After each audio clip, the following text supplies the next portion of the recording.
There is an important reason for why corporations should switch away from DEI, diversity, equity, inclusion, to scientific decision-making processes. And you've seen probably all the political backlash against DEI, with major companies like Walmart and Tractor Supply scaling back these policies after consumer backlash and after certain politicians, including the current president, be criticizing DEI. You've seen a lot of cultural figures and politicians and so on talking about DEI hires as unqualified.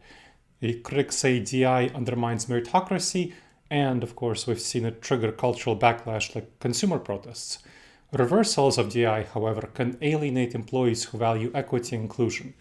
Rebranding DEI, as some companies have done, risks alienating both supporters and detractors. With companies replacing DEI with terms like belonging or culture, that has not worked out so well because critics still view rebranding as cosmetic, not meaningful reform, and supporters see it as retreat under political pressure. Perceptions of inauthenticity damage internal trust and morale and consumer trust and morale. So for both employees and consumers, it damages trust and morale. Rebranding fails to address the root cause of opposition. Misinformation about quotas and reverse discrimination still persists. That's why a much better approach is scientific decision-making practices. DEI has been shown to be effective in improving corporate performance, but it's not necessarily because of the inherent nature of DEI itself. Anything about diversity, equity, inclusion. Diversity, equity, inclusion facilitates structured decision-making processes. So let's take out the DEI label and just focus on the structured decision-making. The fairness, equal opportunity, better team outcomes, everyone can agree on those without the politicized nature of DEI. Decision-making science enables good decision-making, which is, of course, what people within DEI would hopefully advocate for, without divisive branding, without divisive identity politics. Objective systems create fairer outcomes across all employee groups. So, think about things like structured interviews. Now, DEI advocates have been for structured interviews because, of course, they help address bias.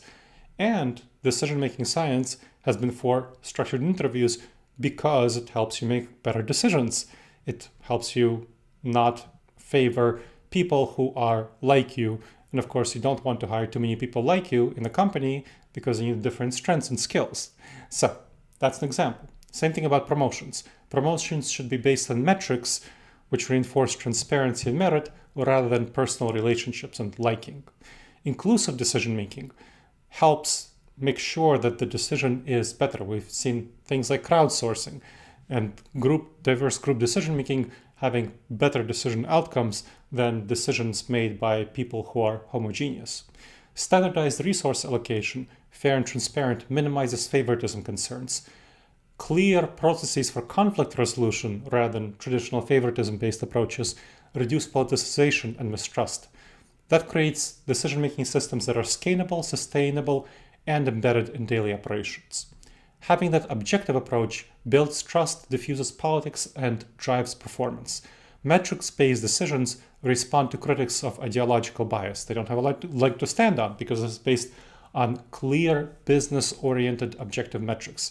Transparent systems help also reassure underrepresented employees because they know they won't be judged based on their identity. Fair practices support talent attraction and employee retention. Data-driven outcomes outperform just things like sporadic DEI workshops, which don't really have that great of an outcome anyway. Universal fairness appeals across political and generational lines. It's a bipartisan supported approach. Organizations can thus gain a competitive edge through innovation and trust by using scientific decision-making practices. I hope you enjoyed this episode of the Wise Decision Maker Show.